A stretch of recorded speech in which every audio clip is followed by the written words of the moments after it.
네, 반갑습니다. 네, 그리고 이렇게 예배 장소에 직접 오신 우리 성도님들하고 또 줌으로 참석하고 계신 우리 믿음의 형제 자매님들께 네, 감사를 드립니다. 지난번에 인사를 드렸었는데요. 네, 저는 지금 전북대학교 물리학과에 재직 중입니다.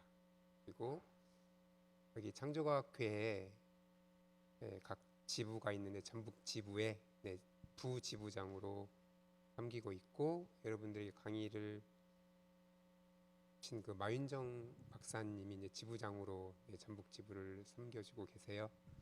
그래서 저는 주로 전공이 물리이다 보니 이제 천체 그리고 우주 이런 쪽으로 강의를 하고 있고, 또 이제 생물 분야 이런 분야는 또 그쪽 분야에 특화된 교수님께서 강의를 해주시고 계시는데, 지난 시간에 이 지구와 우주의 기원에 대한 기본 과정을 했는데, 또 갑자기 바로 중급 과정을 하겠다라고 교회에서 이렇게 연락이 왔다라고 해요. 보통은 기본 과정이 끝나고 나면 좀 한참 있다가 이렇게 하는데, 너무나 이 교회 성도님들은 너무 열정적이구나라는 그런 것을 정말 깨달았고, 또 한편으로는 기뻤습니다. 그래서 이제 여러분의 책자에는 지금 두 가지 강좌가 나오고 있는데, 첫 번째 이제 중국 과정은 제가 지난 시간에 많이 이야기했던 부분이어서 거기에서 조금 제외된 부분들을 가지고 조금 더 이야기를 하고, 나머지 그 뒷부분에 관해서 제가 좀 이야기를 해 나가도록 하겠습니다. 그래서 이제 복습하는 차원에서 여러분들께서 지난번 했던 그 기본 과정에 대해서 위험하지 않을까요? 거기다 의자에다 올려놔 잘 보입니다. 네, 감사합니다.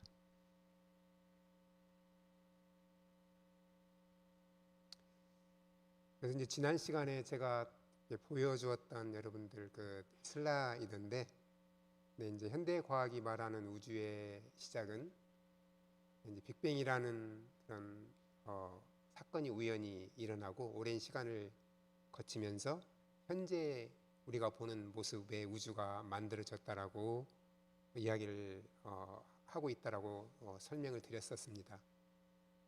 그리고 이제 고등학교 교과서에 나오는 그런, 제가 그냥 그대로 가져왔는데, 네, 이제 138억 년 전에 대폭발이 일어나서 한 3억 년쯤 지나고 나서 이제 입자들이 모여서 별을 만들기 시작을 하고, 그리고 이제 90억 년이 되면 태양과 지구, 그리고 이제 초신성의 자녀 속에서 이제 만들어졌다라고 하고, 이제 138억 년이 되면 현재와 같은 모습을 갖는 우주가 되고, 이제 인류가 출현을 하게 된다라고 이야기를 했었죠. 그러니까 지금 여기 빨간색으로 된 부분 40억 년이라고 나와 있는데, 이제 보통은 제가 잠시 후에 말씀을 드리겠지만 지구는 약 45억 년에서 46억 년 전에 태양과 지구가 만들어졌다라고 현대 과학이 말을 하고 있습니다. 그리고 이제 초기 은하가 40억 년에 만들어지기 시작했는데, 그러니까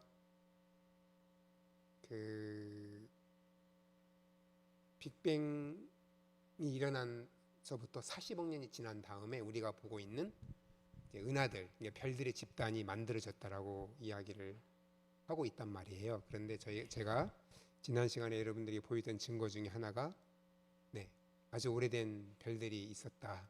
그리고 132억 년, 134억 년, 145억 년 된 은하와 별들이 발견이 되었다.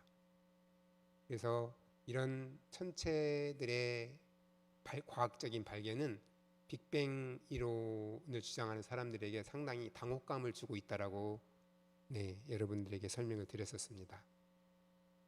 그리고 이제 그 우주의 나이를 계산하는 데는 이제 허블 상수라는 것을 이용을 해서 우주의 나이를 계산을 하거든요.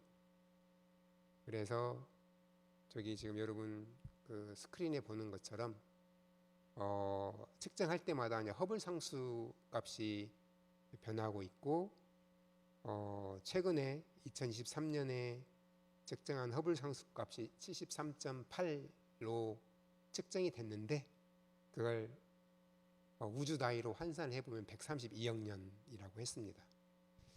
그런데 이걸 어떻게 계산하는가 또 이제 기본 과정에서는 제가 그냥 넘어갔는데 여러분들은 배웠으니까 조금 더 어떻게 우주 나이가 계산이 되는지를 알면 좋잖아요. 그래서 이제 그걸 좀 설명을 드리겠습니다. 그 전에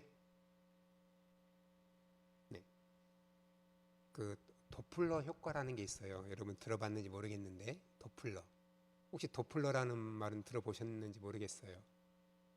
도플러 효과라는 건 어떤 효과냐면 예를 들면 여러분이 교차로에 가만히 서 있는데 저쪽에서 사이렌을 울리는 구급차가 지나가요.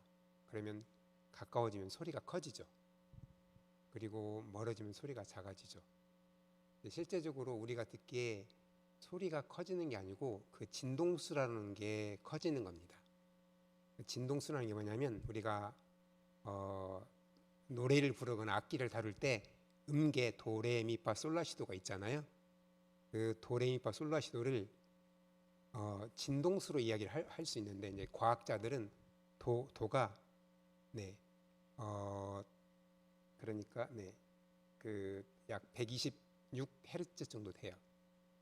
그리고 도레미파 솔라시도 그 라음이 440헤르츠 정도 되는데 그게 무슨 의미냐면 여러분 바이올린을 켜나 기타를 치나 줄을 튕겨야 되잖아요.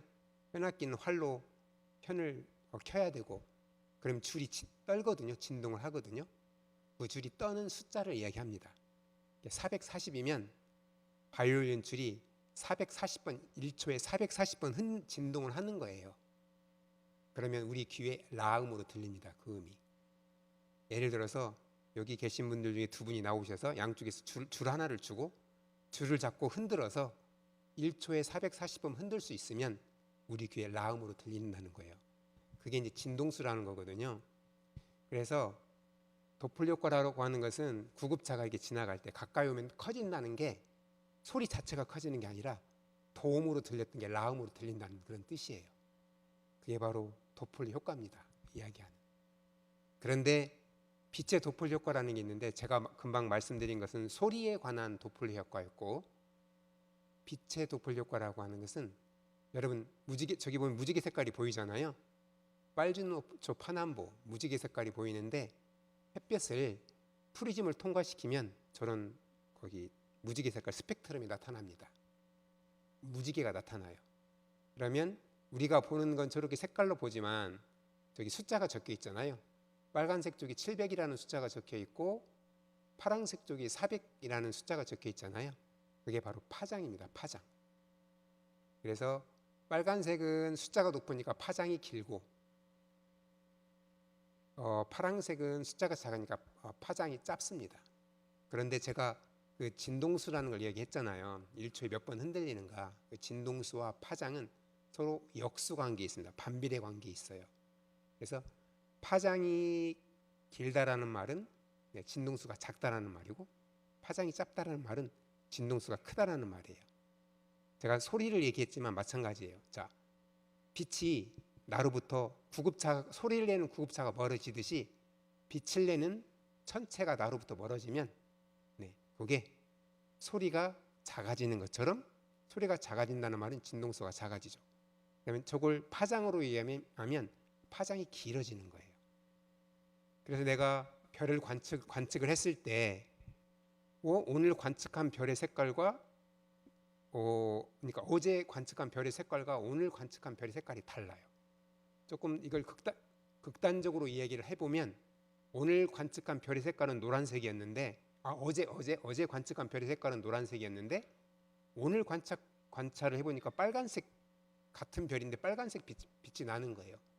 그 말은 무슨 말이냐면 별이 나로부터 멀어져 가고 있다는 것을 의미를 하는 거거든요. 따라서 허블이라는 사람이 망원경을 가지고 별을 관찰해 보니까 어제 관측한 별의 색깔과 오늘 관측한 별의 색깔이 다르다 그거예요. 실제적으로 제가 이거 좀 극단적으로 이야기를 했지만 그렇다는 얘기는 별이 지구로부터 멀어져 가고 있다라는 것을 그것도 사방으로 멀어져 가고 있다는 것이 관측이 된 거죠. 네. 그게 바로 이제 허블의 법칙인데 허블이 또 관측한 건 뭐냐면 게다가 가까이 있는 것보다 멀리 있는 천체가 더 빠르게 멀어지더라 라는 것을 관측을 했습니다. 그래서 이걸 허블이 관측을 했으니까 그걸 하나의 법칙으로 만들어야 되는데 네, 그 만든 법칙이 네, 허블의 법칙이라는 거고 네. 자, 그래서 그 허블의 법칙이 저렇습니다. 은하가 멀어지는 속력은 허블 상수에다가 은하까지의 거리를 곱한 거다라고 이야기를 했습니다. 네. 그러면 은하까지의 거리는 어떻게 돼요? 은하까지의 거리는 네. 반대로 네. 멀어지는 속력을 허블 상수로 나눠주면 그게 은하까지의 거리가 되겠죠.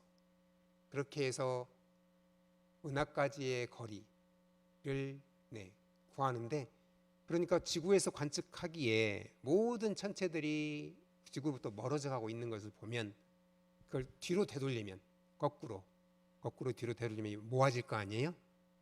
그래서 그걸 한없이 모아보자. 그러면 한 점으로 모아질 것이다.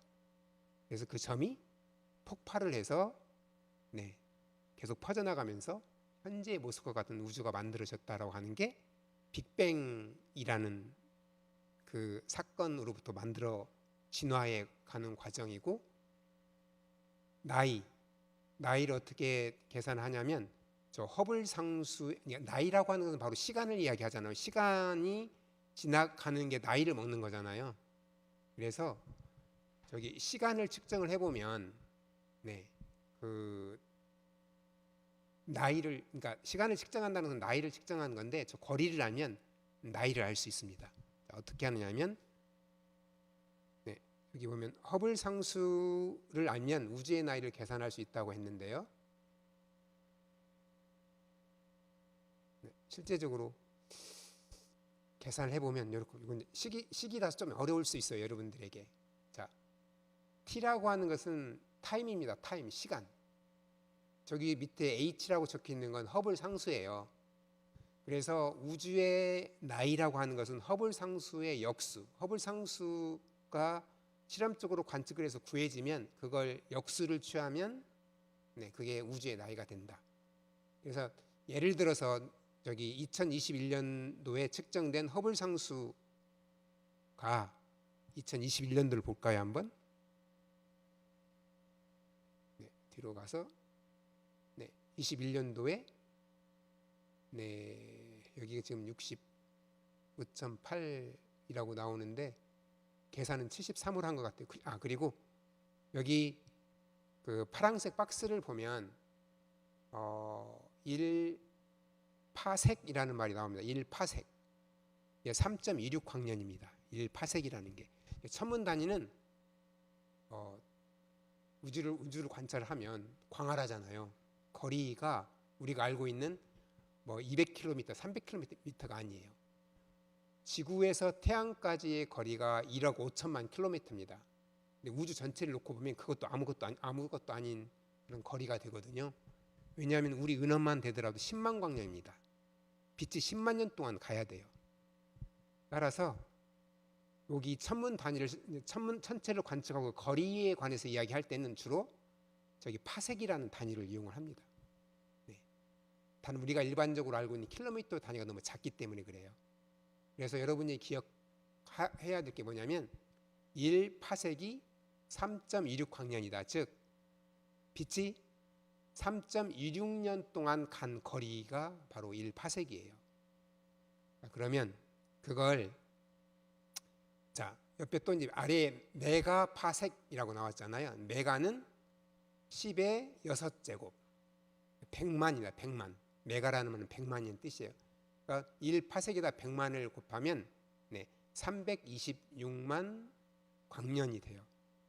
그걸 킬로미터로 환산을 하면 저렇게 됩니다. 29 곱하기 10의 18승 킬로미터. 되게 그죠? 그러면 이제 다시 계산하는 것으로 좀 어려울 수 있는데, 그래서 만약에 허블 상수가 73이다. 먼저 이제 허블 상수의 의미를 여러분들에게 알려드릴 텐데, 그 73이라는 숫자의 옆에 보면 KM이 킬로미터거든요. 킬로미터 나누기 초, S는 시간입니다. 초예요, 초. 그리고 옆에가 메가파섹입니다. 무슨 뜻이냐면 320 메가파섹이면 326만 600만 광년이라고 했잖아요.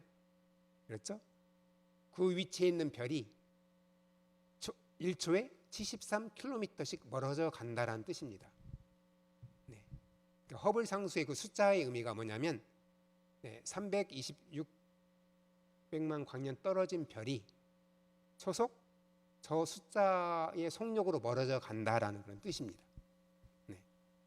1초에 73km씩 멀어지면 되게 빨리 멀어져 가는 거죠.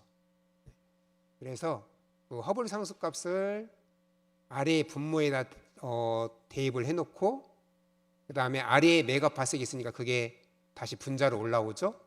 분모 분자에서. 그래서 1메가파섹이 326백만 광년이니까 1광년은 1년 동안 빛이 가는 거리. 1년은 365일이고 하루가 1년인 365일, 또 하루가 24시간. 그렇죠? 또 1시간은 60분, 1분은 60초.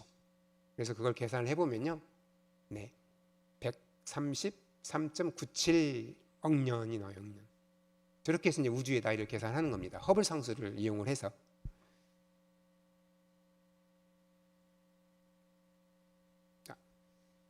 그래서 이제 빅뱅 이론이라고 하는 게 여러 가지 관측을 통해서 좀 그 모순된 것들이 많이 있다라는 그런 관측 결과가 나오면서 여러 가지 다른 우주론이 등장을 하게 됩니다. 빅뱅 이론을 대체할. 그래서 정말 많은 우주론이 있습니다. 여기 여러분 스크린에 보는 대로 순환 우주론으로부터 시작해서 빅 바운스 이론까지 다양한 현대의 우주가 어떻게 만들어졌는가를 설명하는 이론들이 다양하게 등장을 하고 있어요. 자, 이제 여기까지가 제가 이제 지난 시간에 이야기했던 것에 플러스, 그 여러분 그 뭐죠? 그 블루틴에 나와 있는, 제가 지난 시간에 빠져서 설명 안 했던 부분들을 좀 설명을 해드렸어요. 그래서 이제 오늘은 제가 이 지난 시간은 제가 이제 우주에 관한 이야기를 많이 했었고, 오늘은 이제 지구에 관한 좀 이야기를 좀 하려고 합니다. 지구에 관한 이야기. 자, 여러분 스크린에서 왼쪽에 보이는 게 이제 은하하고 별이고, 오른쪽에 보시는 게 지구이거든요. 자, 어느 것이 먼저일까요? 어느 것이 먼저 만들어졌죠? 자, 은하와 별이 먼저 만들어졌어요? 아니면 지구가 먼저 만들어졌어요? 지구? 별들이 먼저 학생들이한테 물어보면 쉽게 대답을 하는데, 여러분 학교에서 지구가 먼저 만들어졌다고 하면 전부 이상한 눈으로 쳐다봅니다. 성경에 기록에 보면 답이 나와 있죠. 지구가 먼저 만들어지고 나중에 은하와 별들이 만들어졌지만, 과학자들의 입장에서 보면 이해가 안 가는 거죠.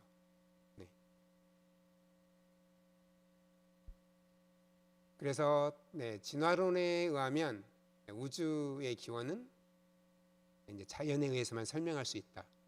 그리고 우주라고 하는 것은, 그리고 지구도 우연히 만들어졌고, 걸린 시간은 오랜 시간에 걸쳐서 지구와 우주가 만들어졌다라고 이야기를 하고 있고, 반대로 창조론, 저희들은 이제 창조론을 믿지만 창조론은 초자연적으로 하나님께서 말씀으로 창조하셨다고 이렇게 이야기를 하고 있죠. 그래서 성경적 연대와 일반적 연대의 이제 차이가 있습니다. 성경적으로는 매우 짧고, 성경을 보통 학자들이 이야기를 하기를 성경 연대기를 계산해 보면 우리 역사가 한 6,000년, 짧게는 6,000년에서 한 10,000년 정도 사이다라고 이렇게 이야기를 하고 있고요. 일반적인 연대는 매우 길죠. 138억 년이라고 지금 알고 있기 때문에, 그리고 성경에서는 지구가 먼저 창조되었다고 하지만 일반적으로는 우주가 먼저 만들어졌고, 성경에서는 짧은 연대를 주장하고 있고 일반적인 연대는 아주 긴 연대를 주장하고 있습니다. 그래서 이제 과학적으로 증거로 삼는 게 이제 방사선 동위원소 측정 결과를 토대로 해서 성경을 믿는 창조론자들은 방사선 동위원소 측정 결과를 봐라. 길지 않다. 우주의 역사가. 반면에 과학자들, 빅뱅을 믿는 과학자들은 방사선 동위원소 측정을 해보니 봐봐, 결과를 봐라. 우주가 정말 오래 되었다라고 주장을 합니다. 똑같은 방사선 동위원소라는 과학적인 기법을 가지고 연대 측정을 해보지만 주장하는 게 다릅니다. 그게 어떻게 다른지를 설명을 할 텐데, 이제 여러분들이 좀 판단을 좀 해보시기 바랍니다. 지구의 나이는 우리 학생들은 46억 년이라고 배우고 있습니다.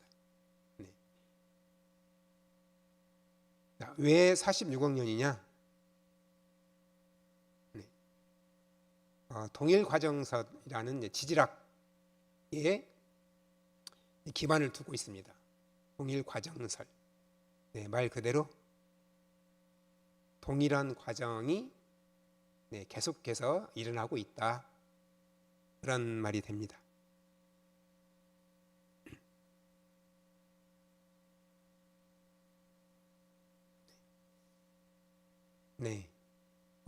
여기 지금 설명되어 있는 대로 자연계에서 일어나고 있는 현상이 옛날에도 일어났고, 그때 일어났던 자연현상이 지금도 일어나고 있어서 지금 현재 관측되는 그런 지질학적인 현상을 토대로 보면 과거에 어떤 일이 일어났는지를 유추를 할 수 있다라고 하는 게 동일과정설입니다. 이게 이제 제임스 헌트라는 학자가 처음으로 주장을 했고요. 그 다음에 찰스 라이엘이라는 학자가 지질학의 원리라는 책자를 출간을 하면서 그게 유명해지면서 이 동일과정설이 많은 사람들에게 알려지게 되었어요. 자, 여기가 어딘지 혹시 아시는 분 있을까요?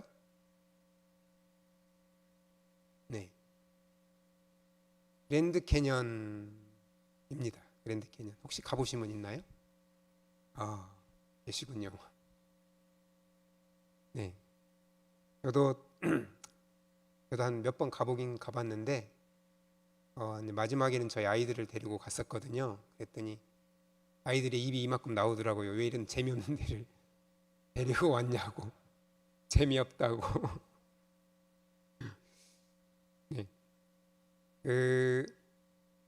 요 층을 보면 그랜드 캐니언의 요 높이를 보면 보통 1.6km입니다. 1600m 높이가 평균 1600m인데 이 동일과정설에 의하면 30cm 정도 지금 퇴적돼서 쌓인 거잖아요. 우리가 이게 퇴적암이라고 그러는데 쌓이는데 여기 퇴적층이 쌓이는데 쌓이는데 5,000년이 걸린다고 주장을 합니다. 5,000년. 5,000년이면 30cm가 쌓여요. 그럼 이게 1.6km니까 대충 얼마가 걸리는지 알겠죠. 네, 2,600만 년 정도 걸립니다. 여기 그랜드 캐니언이 쌓이기까지. 네. 그런데 우리가 이제 여러분 이제 노아 홍수에 대해서 지금 배웠나요? 아직 했어요? 네. 격변에 의해서 저런 게 한꺼번에 생겼다는 것을 알 수가 있죠. 이렇게 네. 몇 천만 년에 걸쳐서 이제 쌓일 수가 없습니다. 저런 층이. 네. 통일과정설 현대 지질학에 의하면 네, 수억 수천만 년 시간 동안에 아주 천천히 광대한 퇴적층들이 쌓였다라고 이야기를 하고 있습니다. 그런데 이제 성경의 증거를 보면 짧은 시간 동안에 아주 격변적으로 쌓였다는 게 알 수가 있고, 제가 잠시 후에 하나의 증거를 여러분에게 이제 보여드릴 텐데, 네, 저게 수억 수천만 년 동안 쌓인 게 아니고 단시간 내에 쌓일 수 있다. 이제 요걸 기억하세요. 30cm 쌓이는데 5,000년 걸린다는 거 기억하시죠? 이게 이제 통일 과정설에서 주장하는 거거든요. 자, 지질 주상도라는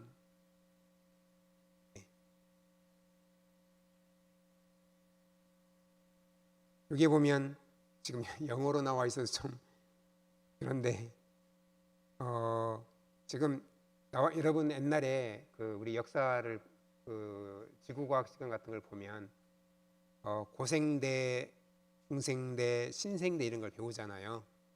저기 보이는 게 지금 고생대의 퇴적 층들을 이야기합니다. 고생대에 퇴적됐던 퇴적층들인데, 고생대에서도 왼쪽에 보면 분류가 되어 있는데 뭐 캄브리아기가 있고 뭐 페름기가 있고 그러거든요. 그러니까 고생대에서도 가장 최초의 시대를 우리가 캄브리아기라고 하고, 고생대의 마지막 부분을 페름기라고 하는데, 저기 있죠. 네, 뭐라고 하냐면 퍼미언이라고 나와 있는 게 바로 이제 페름기 층에 해당되는 겁니다. 그래서 각 그 기간마다 쌓이는 그런 지층들이 있는데 이제 영어로 나와 있어가지고 제가 이렇게 수억 년에 걸쳐서 한 층씩 쌓였다라고 주장을 합니다. 이게 진화론자들의 설명인데 여기 나와 있죠. 옆에 제가 이제 모래 진흙이라고 나와요. 모래 진흙. 그러니까 한 층이 쌓이는데 200만 년입니다. 계산해 보면. 그러니까 모래층이 200만 년 동안 쌓이고, 그 다음에 진흙층이 200만 년 동안 쌓이는 거죠.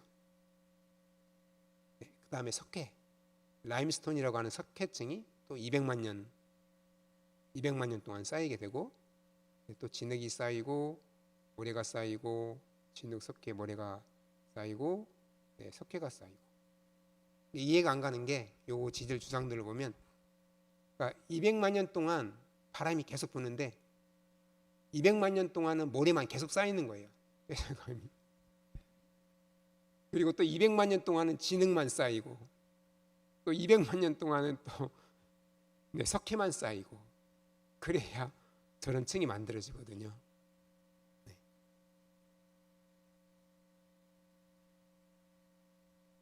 네, 그래서 심각한 문제입니다. 퇴적층들이 시대별로 다 틀립니다.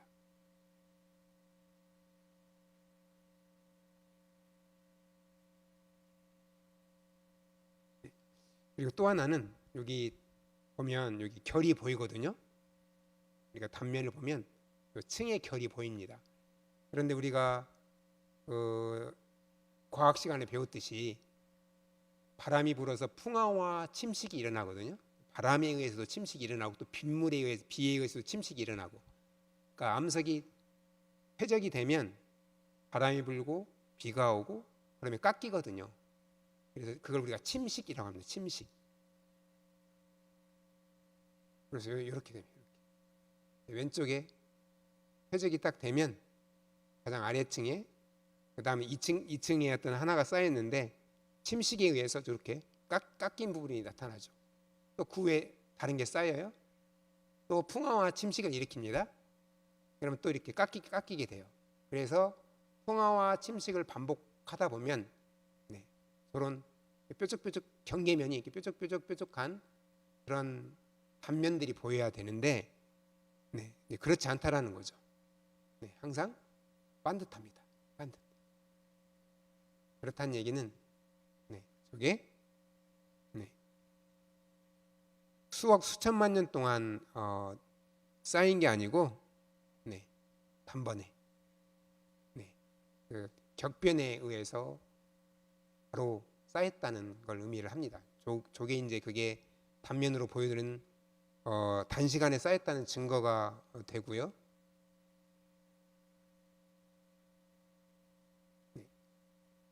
그다음에 이제 중요한 겁니다. 45억 년에서 46억 년은 어디에서 나온 것일까? 제가 방사성 동위원소에 의한 연대 추정에 그랬는데 혹시 우리 어머니들 동위원소가 뭔지 아세요? 동위원소. 이걸 알아야 되는데 동위원소. 그러니까 원자 알죠? 원자는 가운데 핵이 있고 주변에 전자가 있어요. 이제 중학교 1학년 때 배우는 내용입니다.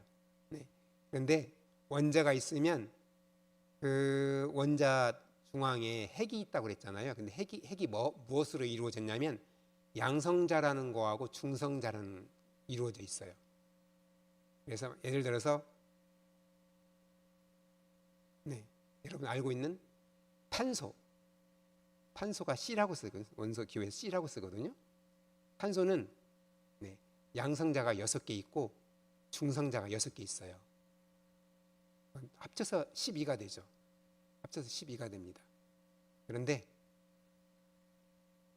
양성자는 가만히 있는데 중성자가 하나가 더 와요. 그러면 어떻게 돼요? 양성자와 중성자를 합한 숫자가 12가 아니고 13이 되죠. 또 하나가 옵니다. 그럼 14가 되죠. 그러니까 중성자 숫자가 계속 첨가가 돼서 그 합한 숫자가 변하는 거, 이거 우리가 동위원소라고 해요. 동위원소. 똑같은 탄소인데 우리가 알고 있는 보통 공기 중에 떠 있는 탄소는 12번 탄소가 되고 중성자가 하나가 더 많으면 13번 탄소, 중성자가 하나가 더 있으면 14번 탄소 이렇게 됩니다. 그걸 우리가 동위원소라고 하는 동위원소. 근데 왜 앞에 방사성이라고 붙었느냐? 방사성 동위원소는 방사능을 내는 원소를 이야기해요.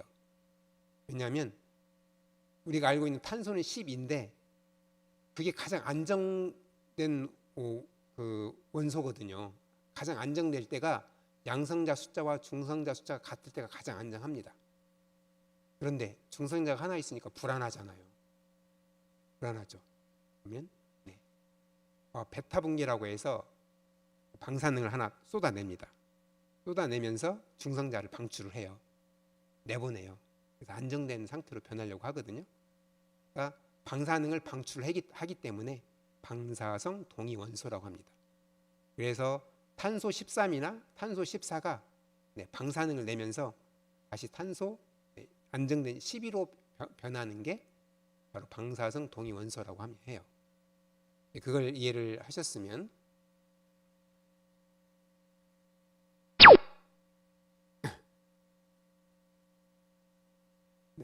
여기 보면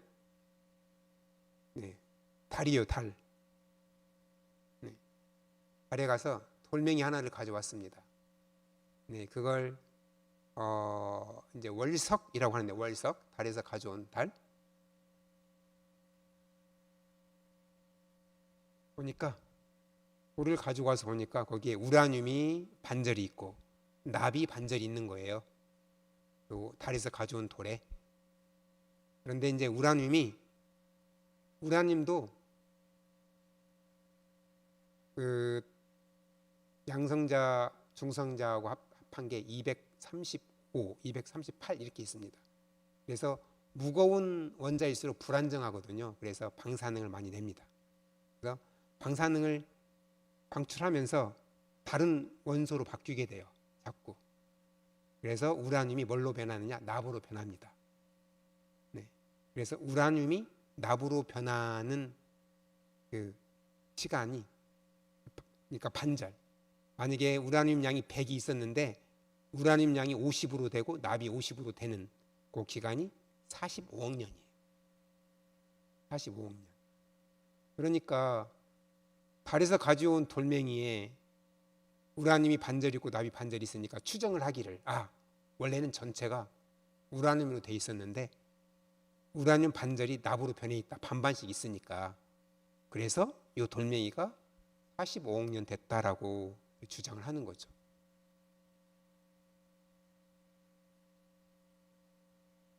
그런데 그걸 어떻게 증명이 됩니까? 여기서 전제하는 건 뭐냐면, 원래 돌멩이 전체가 우라늄이었다라고 전제하지 않는 한은 이게 성립할 수 없거든요. 원래 돌멩이에 납이 더 들어있을 수 있었잖아요. 근데 그런 걸 배제를 하고 전제를 100% 여기는 다 우라늄만 있다라고 전제를 했기 때문에 요 달에서 가져온 돌멩이의 나이가 45억 년 됐다라고 주장을 하는 거죠. 그래서 이제 유명한 방사성 동위원소 연대 측정을 하는데요. 주로 이용을 하는 게 방금 전에 설명드린 탄소. 14는 탄소 14입니다. 14. RB는 루비듐이라는 원소예요. 루비듐. U는 우라늄을 이야기하고 K는 칼륨을 이야기합니다. 그래서 탄소가 질소로 변하는데 5730년 걸리고 상대적으로 다른 거에 비해서 되게 짧습니다. 그리고 루비듐이 SR은 스트론튬인데요. 스트론튬으로 변하는 게 49억 년, 우라늄이 납으로 변하는 게 45억 년, 칼륨이 아르곤으로 변하는 게 12.5억 년이 됩니다. 요 이제 네 가지가 대표적으로 연대 측정 방법에 사용되는 거고요.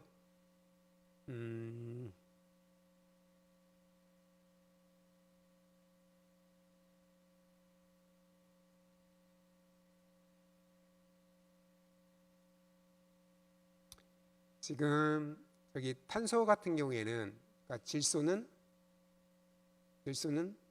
양성자가 7개, 중성자가 7개예요. 그래서 안전합니다. 불안전하죠. 안전해요. 그게 이제 옆에 있는 질소 14인데, 그러니까 탄소 14는 불안정하다고 그랬잖아요. 중성자가 하나 있기 때문에, 2개가 더 많기 때문에, 그렇죠? 그래서 탄소가 붕괴를 하면서 하나를 중성자를 뭐라고 해야 되나, 붕괴하면서 양성자로 만드는 거죠. 붕괴가 되면서. 그러면 양성자 숫자하고 중성자 숫자가 같게 됩니다. 그래서 탄소 14가 질소 14 안정된 것으로 이제 바뀌는 건데, 저 반감기가 매우 짧기 때문에 긴 연대 측정에는 사용이 되지 않고요. 대부분 긴 연대 측정은 이제 우라늄을 이용을 하거나 칼륨을 이용을 해서 긴 연대 측정을 하게 됩니다.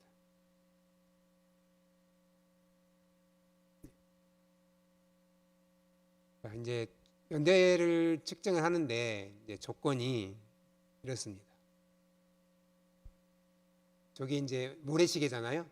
모래 위에 모래가 담겨 있는 걸 아래로 탁 놓으면 처음에 아래에는 아무것도 없었고 위에서 조금씩 내려가서 아래에 다 쌓이게 되는 거죠. 그러면 저기 있는 다 모래가 아래로 다 쏟아지면 얼마의 시간이 걸릴까, 저양이. 근데 잴 수가 있는데 그게 이제 모래시계죠. 그런데 어떤 일이 벌어질 수 있냐면 모래 위에 뚜껑을 열고 모래 위에 더 집어넣는 거죠.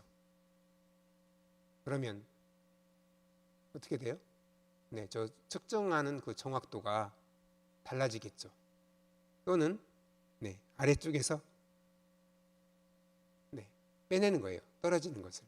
그럼 아래 빼냈는데 빼낸 것은 고려하지 않고 아래에 남아 있는 것만 보고 아 이건 반감기가 얼마다, 얼마나 오래되었다, 시간이 얼마나 오래 걸렸다라고 네, 이야기를 할 수가 없다라는 겁니다. 그래서 이제 실제적으로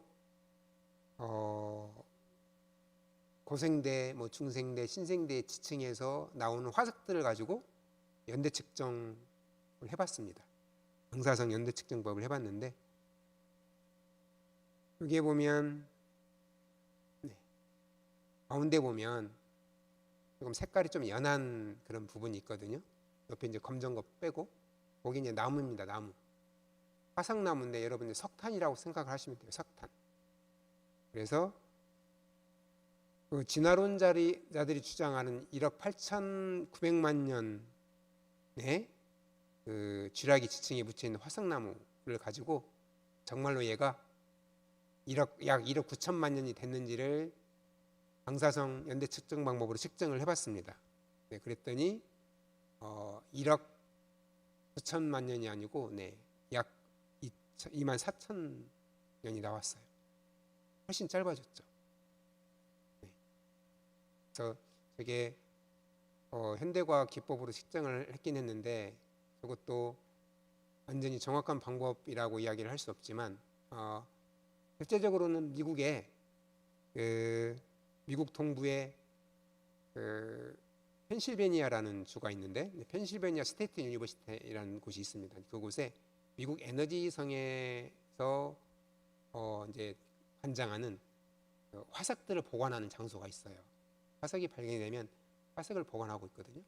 그곳에 도움을 받아서 레이트 프로젝트라고 하는 이 미국에 있는 세계 창조과학 기관이 있습니다. 그 기관이 합동으로 의뢰를 해서 이제 연구를 진행을 했는데 그래서 그것으로부터 이제 화석들을 제공을 받아서 10개의 화석을 제공을 받아서 이제 측정을 방사성 연대 측정 방법으로 측정을 해봤습니다. 그랬더니 이제 이런 결과가 나왔고요. 또 하나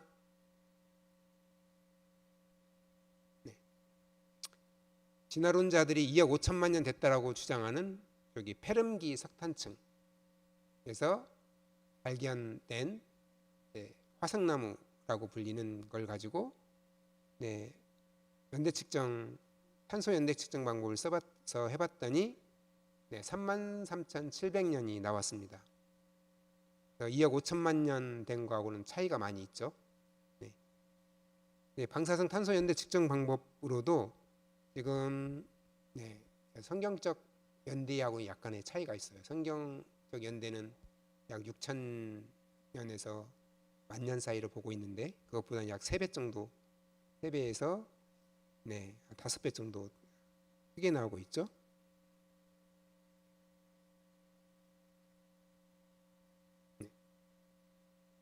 다이아몬드입니다. 혹시 다이아몬드 안 좋아하시는 분 있나요? 네, 다 좋아하시죠. 그 진화론에서 주장하는 게 10억에서 30억 년 된 다이아몬드를 가지고 탄소 연대 측정 방법으로 측정을 해봤습니다. 그러니 여기 탄소 14가 검출이 다 됐어요. 왜냐하면 저만큼 오래된 세월이면 탄소 14가 남아 있어서는 안 됩니다. 왜냐하면 반감기가 5,730년이거든요. 탄소 14 같은 경우에는. 근데 10억, 30억 년 된 다이아몬드에 탄소 14가 남아있다라고 하는 것은 그 다이아몬드가 오래되지 않았다. 저렇게 오래되지 않았다라는 것을 한쪽으로 증명을 하는 것입니다. 대충 계산을 해보면 약 0.09%가 포함이 되어 있었다라고 해요. 이걸 연대로 추정을 해보면 약 6,000년 수치가 나와서 이 수치는 성경에서 주장하고 있는 연대와 맞았다라고 이야기를 할 수가 있겠습니다.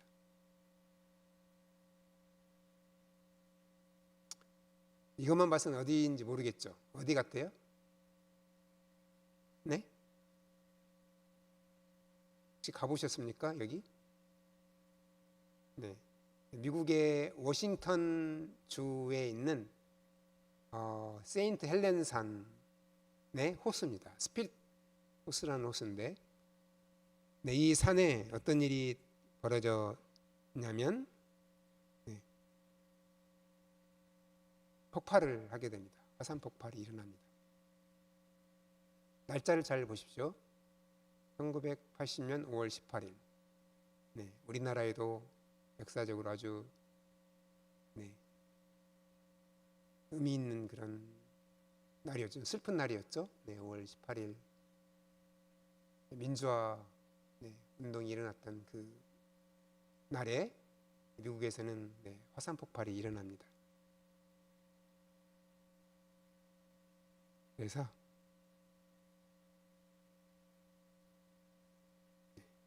그로부터 6년 뒤에 또 화산 폭발이 있으면 화산 폭발로 의해서 나온 그런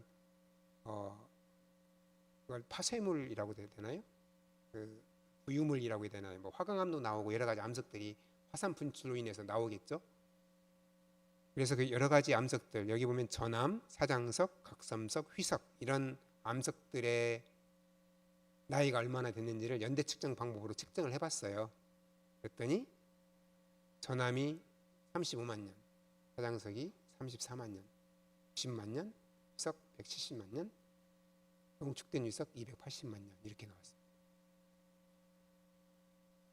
화산 폭발로 그 암석이 만들어진 지 6년 만에 측정을 했는데, 그럼 나이가 6년 되어야 되죠. 6년. 그렇죠? 6년 되어야 되는데 이렇게 긴 세월이 나옵니다. 그래서 실제적으로 그 방사성 연대 측정법이 현대로서는 과학적인 방법이라고 하나, 저런 걸 보면 아직은 확실하게 정확하다라고 단정 지을 수는 없을 것 같습니다. 자, 그리고 내가 이제 그걸 기억하라고 그랬잖아요. 자기 진화론에서 주장하는 요 퇴적이 계속 퇴적이 돼가지고 퇴적층이 쌓이는데 30cm가 쌓이는데 5,000년 걸린다고 그랬죠. 5,000년. 자, 화산 폭발이 일어났죠. 그래서 그게 쌓이는데 화산재 이런 것들이 화산 폭발로부터 일어난 그런 것들이 쌓이는데, 이게 지금 7.6m예요. 여기 나와 있죠. 사람이 저기 서 있고 거기 화살표로 저만큼의 길이가 7.6m라고 나오는데, 저게 쌓이는데 3시간 걸렸습니다. 3시간. 화산 폭발이 일어나면 얼마나 격변적으로 일어났겠어요. 그리고 이 화산재들이 화산 폭발이 되면 쏟아지잖아요. 그 속도가 어떻게 되냐면 시속 150km로 쏟아집니다. 시속 150km로 쏟아져요. 그러면서 이게 쌓인 거예요. 그리고 여기 쌓여진 층들을 보면 아주 그 뭐라고 해야 되나, 뾰족하는 게 없고 그대로 반듯반듯하게 지층이 그랜드 캐니언에서 보는 지층처럼 쌓여 있는 것을 볼 수가 있거든요. 그래서 진화론주의 주장하는 수억 년, 수천만 년에 의해서 퇴적층이 쌓인 게 아니라 3시간만 해도 저런 높이에 퇴적층이 쌓일 수 있다라는 게 단적으로 보여지는 증거라는 게 바로 이제 세인트 헬렌산의 폭발로에 의해서 이제 증명이 된 거죠.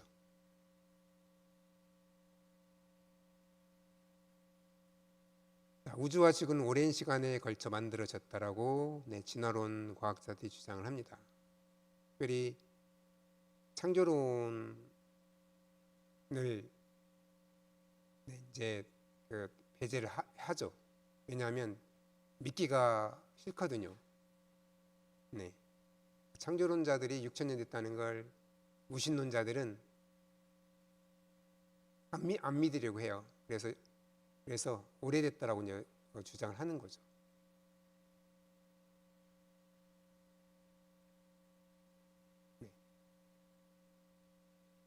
우주의 연대, 제가 이건 조금 이제 충분히 설명을 드린 걸로 알고, 다음 슬라이드를 좀 설명을 하도록 하겠습니다.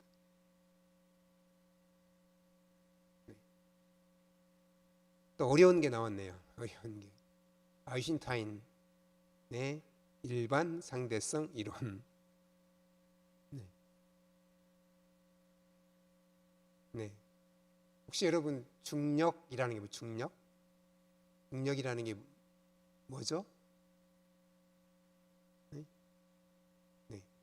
지구가 나를 지구의 중심으로 끌어당기는 힘이 중력이잖아요.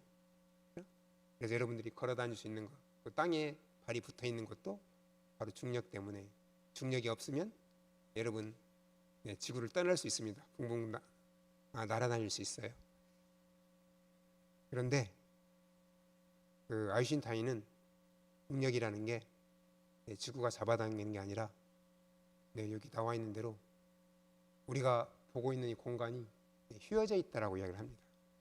공간. 여러분 보이시나요? 공간이 휘어져 있는 게? 못 보죠. 근데 아인슈타인이 그걸 봤습니다. 공간이 휘어져 있다라. 그게 아인슈타인의 일반 상대성 이론이에요. 쉬운 말로 얘기하면 밑에 적혀 있어요. 아래에 적혀 있어요. 중력이 강한 곳에서는 시간이 천천히 흐른다. 중력이 강한 곳. 여러분, 지구가 여러분을 잡아당기는 게 중력이라고 했잖아요. 그러면 지구로부터 멀리 떨어져요. 그럼 지구가 좀 잡아당기기 힘들겠죠. 가까이 있는 물체를 잡아당기는 것보다 멀리 있는 물체를 잡아당기기가 좀 힘들어지겠죠. 네, 그래서 여기 지구, 우리가 걷고 있는 지표면이라는 데 거기가 중력이 가장 셉니다. 실제적으로. 지구에서 위로 공중으로 뜨면 뜰수록 중력이 약해져요. 그렇죠? 중력이 강한 곳에서는 뭐라고 했어요? 시간이 천천히 흐르고 중력이 약한 곳은 시간이 빨리 흐릅니다. 쉽게 말씀을 드리면 여러분 고층 아파트 선호해요? 저층 아파트 선호해요? 고층 선호하죠. 고층의 시계가 빨리 흐릅니다. 네. 아래 1층 시계가 천천히 가고 고층 시계가 빨리 가요. 안 믿기세요? 안 믿기세요? 네, 근데 실제입니다. 실제예요. 사실입니다. 네. 생체 시계도 마찬가지예요. 일반 시계뿐만이 아니고 생체 시계, 여러분의 생체 시계도 낮은 쪽에 있는 쪽에 사는 사람들의 생체 시계가 천천히 가고 높은 곳에 사는 사람들의 생체 시계가 빨리 갑니다. 그래서 나라별로 평균 수명을 계산해 보면 고산지대에 사는 사람 수명이 훨씬 짧아요. 해안지대에 사는 사람의 수명이 훨씬 깁니다. 네, 모나코 같은 경우에는 92세가 평균 수명이고요. 네팔 같은 곳은 63세가 평균 수명입니다. 여러분 고층 아파트 선호하지 마십시오. 네, 오래 사시려면 요게 아인슈타인의 일반 상대성 이론이에요. 쉽게 얘기하는 게. 네.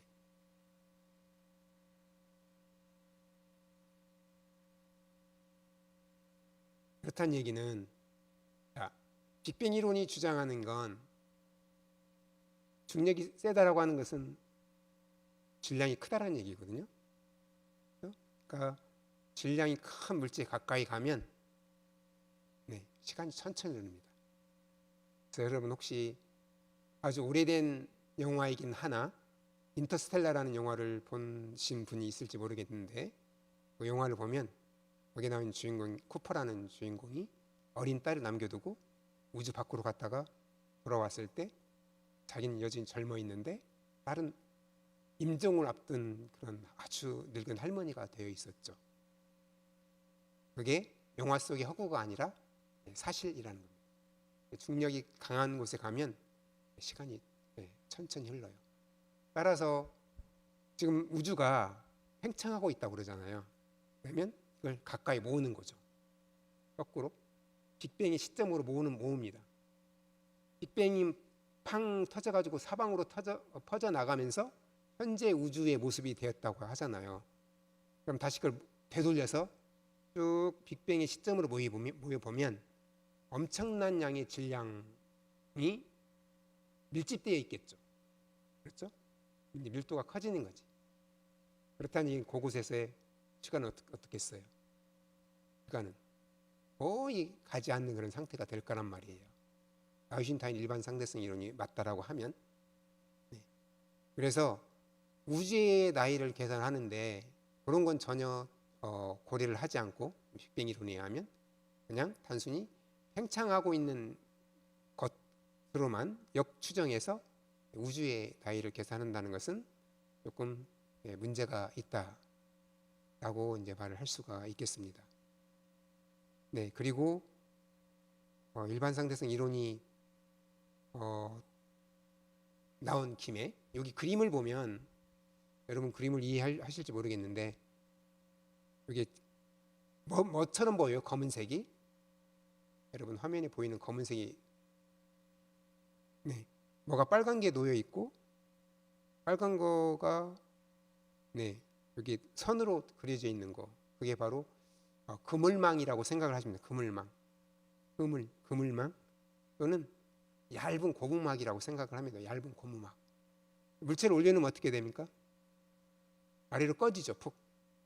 그렇죠? 아래로 꺼집니다. 무거운 물체를 올려놓으면 올려놓을수록 더 많이 아래로 꺼지겠죠. 그렇죠? 이게 공간이 휘어지는 거예요. 공간이. 그러니까 우리가 눈에 보이지 않지만 공간을 고무막으로 생각을 하시면 됩니다. 무거운 물체를 고무막에 올려놓으면 아래로 푹 꺼지면서 네, 아래로 휘어지죠. 밑으로 푹 꺼지는 우리가 공간이 휘어진다라고 말을 하거든요. 그래서 질량을 가진 물체는 공간을 휘게 만든다. 우리 눈에 보이지 않는 공간을 휘게 만듭니다.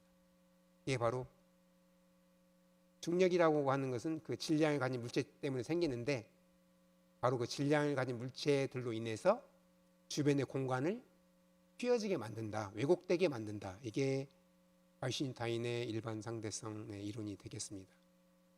그러면 우리가 보기에 어떻게 그게 증명이 되냐면 빛은 직진을 하죠.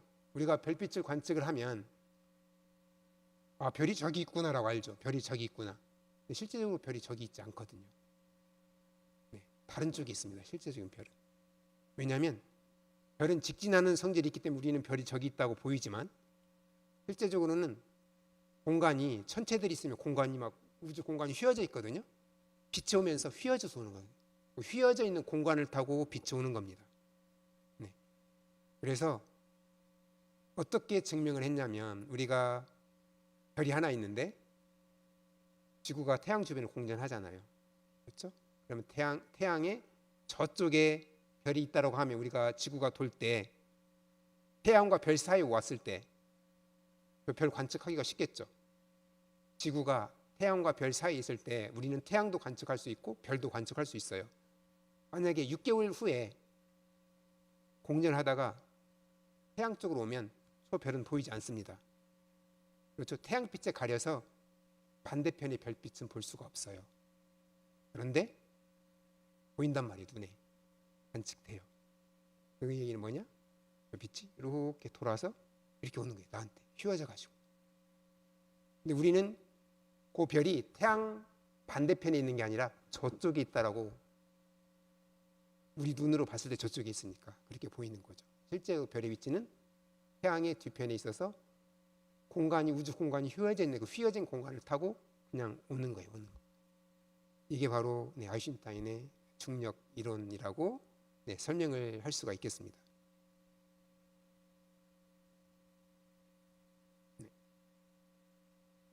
우주의 나이 허블 상승값에 따라서 변한다고 말씀을 드렸고요.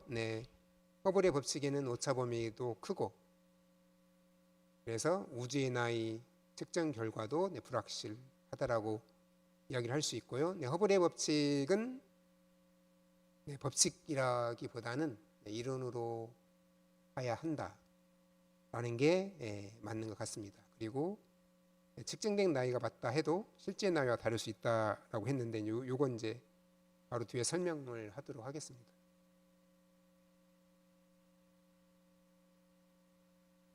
아담, 하와는 성인으로 새는 날도록 창조되었다. 그럼 우주는 어떤가? 아담이 태어났을 때 몇 살입니까? 몇 살이라고 봐야 됩니까? 아무도 이제 모르는 사람이 아담을 처음 봤어요. 그럼 이 아담이 몇 살쯤 되어 보였을까요? 20대 초반? 그 정도로 보였을까요? 네. 그런데 아담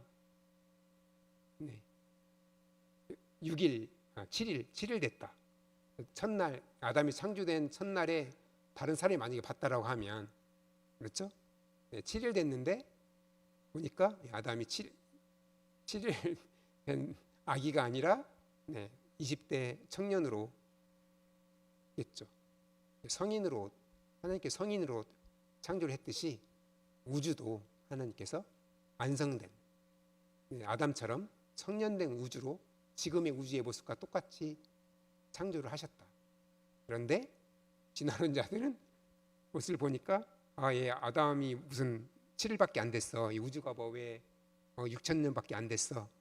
이건 수십억 년 걸려서 된 거야라고 이야기를 한다라는 거죠. 그래서 첫째 날 빛을 창조를 하셨는데 해와 달보다 먼저 창조되었습니다. 그리고 넷째 날 이제 해달 별들이 창조되었죠. 그리고 17절 말씀에 의하면 하나님이 그것들을 하늘의 궁창에 두어 땅을 비추게 하시며라고 했죠.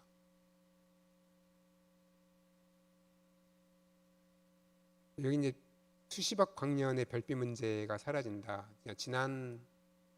제가 여기서 강의할 때 지난번에도 질문을 하셨는데 여기 그 별이 2,500만 광년 떨어졌다고 했는데 어떻게 지구에서 보면 6,000년밖에 안 됐는데 어떻게 저기 있는 저 별이 2,500만 광년 떨어져 있나라고 질문을 하셨었는데 이게 말씀대로 이미 하나님이 창조하셨을 때 그 빛이 이미 지구를 비치도록 지표면을 비치도록 해서 이미 창조를 하셨다라는 거죠. 네.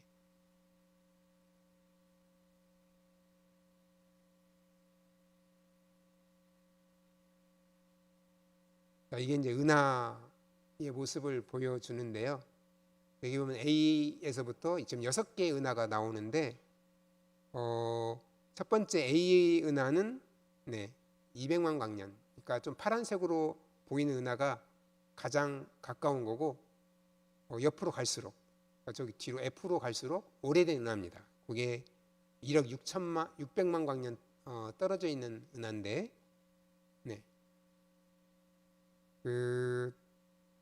이제 빅뱅이 일어난 다음에 점점 멀어지면 그렇죠? 우주의 중심이라고 하는 곳으로부터 가까이 있는 은하하고 멀리 있는 은하를 보면 멀리 있는 은하가 오래됐기 때문에 은하는 회전을 하잖아요.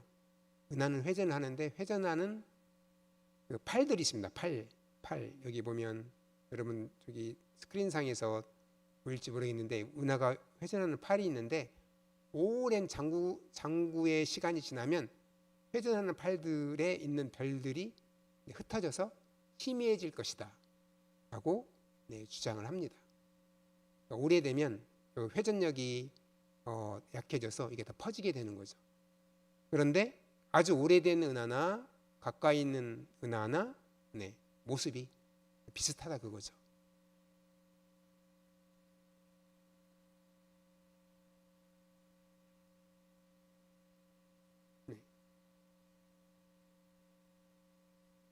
그래서 여기 돌아가는 속도를 측정을 해봤습니다.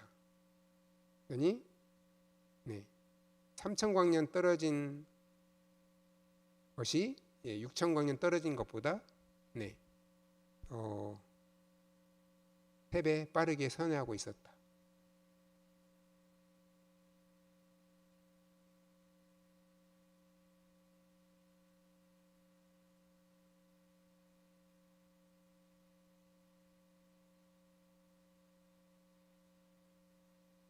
빠르게 회전하고 있다라는 말은 은하가 그 형태를 그대로 유지하고 있다는 말이 되고 만약에 빅뱅 이론이 주장하는 사람들의 주장이 맞다라고 하면 네, 수십억 년이 지난 그런 은하는 나선팔의 모양이 빠르게 회전하는 게 아니라 많이 느슨하게 퍼져 있어야 된다라고 네, 하는 이제 주장들이 네, 이제 그 기고에 실리게 되었습니다. 그리고 이 그림은 단적으로 우주가 성년 우주의 모습으로 창조되었다는 것을 이제 보이는 그림인데 아기 별들 사이에 할아버지 별이 누워 있죠. 네. 그래서 우주 탄생 초기부터 이미 성숙된 은하가 이미 존재하고 있었다. 네. 라는 게 이제 사이언스 뉴스에 실려서 좀 화제가 됐던 적이 있습니다.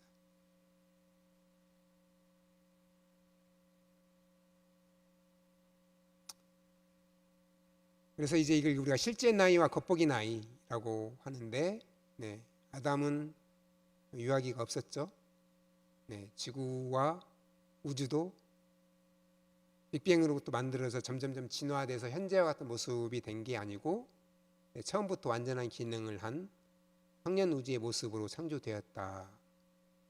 그래서 성경에 나온 대로 하나님께서 보시기에 좋았다라고 이제 고백을 하고 계시죠.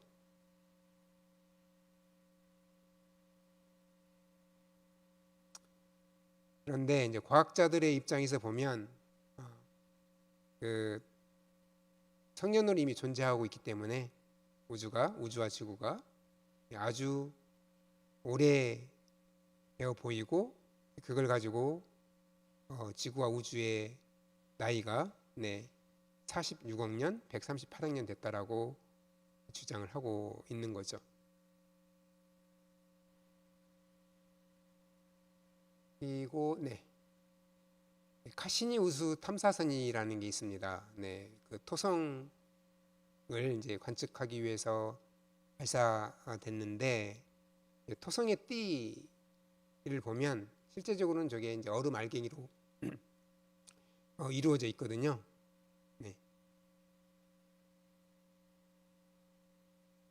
그런데 이제 토성에 이제 위성들이 있습니다.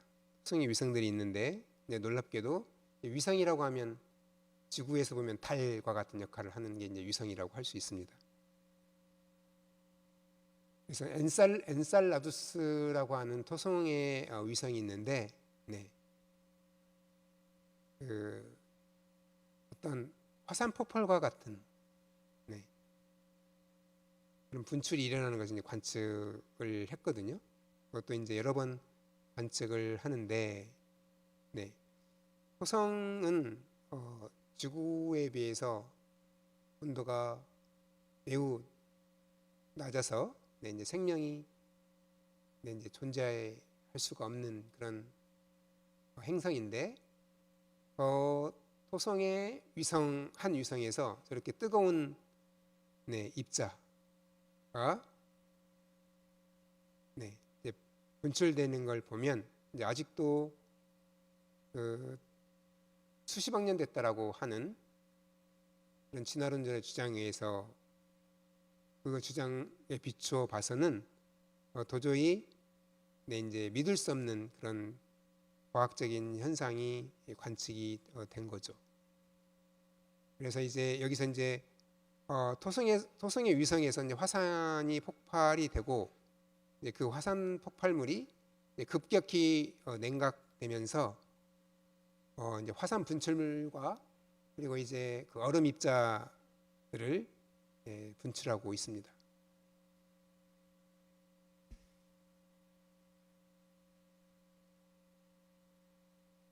이게 그러니까 수십억 년이 됐다라고 하면 이런 뜨거움과 차가움을 동시에 유지할 수가 없습니다.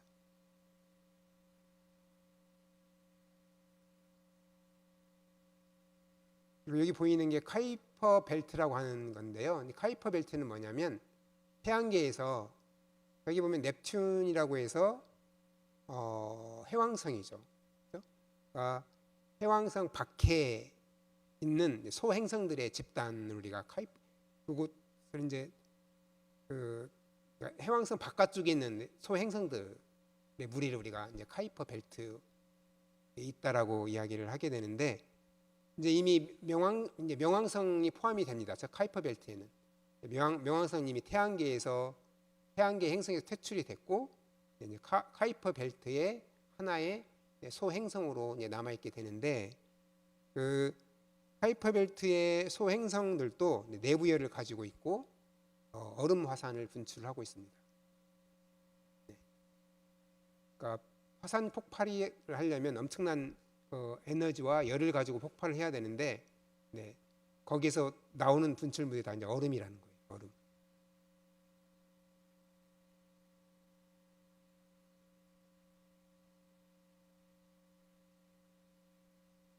이건 이제 설명을 할 수가 없습니다. 태양계 행성, 수십억 년 된 태양계 행성이 아직도 열이 남아 있는 이유에 대해서는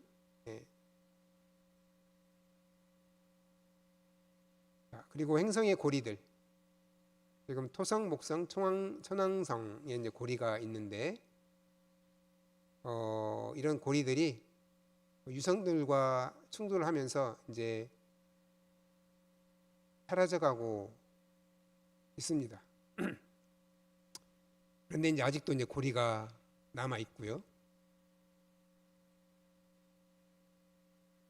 진화론에 의해서는 이 고리가 남아 있는 것을 이제 설명을 할 수가 없습니다. 그리고 이건 제가 지난 기본 과정 강의할 때 제가 잠깐 언급을 했던 것 같은데, 자기장에 관한 겁니다. 자기장, 지구 자기장. 지구는 하나의 자석이거든요. 실제적으로.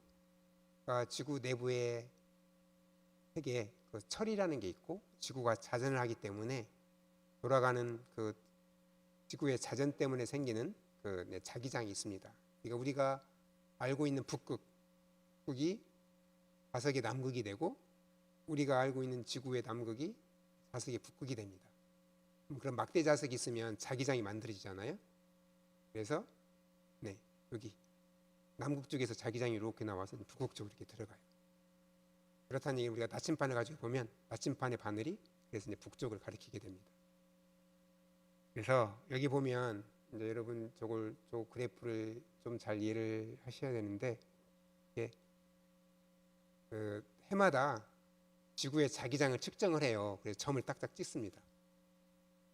예를 들어서 10년 전에 자기장을 측정해서 자기장의 점을 딱 찍고, 그 다음에 한 5년 전에 또 점을 찍고, 측정해서 연도별로 자기장을 측정해서 점을 쭉 이어보면 저런 빨간 선이 나타나요. 그래서 왼쪽으로 갈수록 이제 오래된 거고, 오른쪽으로 갈수록 최근이에요. 그러면 점의 높이가 자기장이 세기거든요. 위쪽으로 갈수록 자기장이 세진 거고, 아래쪽은 자기장이 약한 거예요. 그러면 지금 여기 끝에가 2000년인데 2000년의 자기장하고 뒤로 쭉 올라오면 1900년의 자기장이 차이가 생기죠. 높이만큼의 차이가 있어요. 그러면 역으로 추정해서 저 그래프를 연장을 해서, 그렇죠? 쭉 다시 왼쪽으로 계속 그려보는 거지. 측정은 안 했지만 자기장을. 그래프의 요 기울기에 따라서 그래프의 기울기를 계속 따라가 보면 10,000년 정도 가면 지구의 자기장이 너무 강해서 생명체가 살 수가 없습니다. 생명체가 살지를 못해요. 그래서 그 지구의 나이를 계산할 때 저 자기장 측정 데이터만을 가지고도 지구는 10,000년이 안 됐다. 나이가. 진화론에서 주장하는 그런 46년이 아니라는 이야기죠.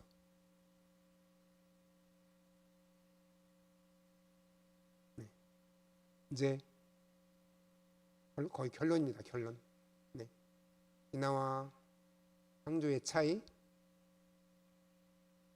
은하와 별들은 진화론에 의하면 우연히 창조가 됐고, 자, 성경에서는 시기와 징조를 알고 밤낮을 주관하기 위해서 그 목적, 은하와 별들이 존재하는 목적에 대해서 명확하게 이제 명시가 되어 있습니다.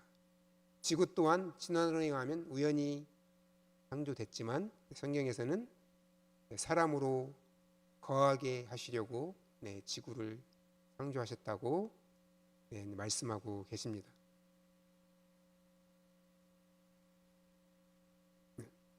결론이죠. 지구와 우주는 오래된 게 아니고 45억 년, 46억 년, 그리고 138억 년이 아니고 아주 젊다라고 이야기를 할 수가 있겠고요. 그리고 빅뱅 이론, 지구 연대 측정 방법에는 과학적이라고 하긴 하나 여전히 문제가 있다라고 이야기를 할 수가 있겠습니다.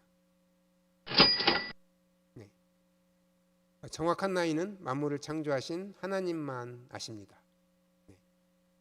저희도 모릅니다. 정확한 나이는.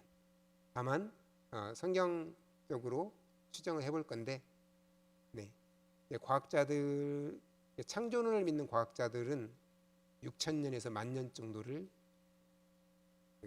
지구와 우주의 나이로 생각을 하고 있습니다. 여기까지가 오늘 강의가 되겠습니다. 경청해 주셔서 감사합니다.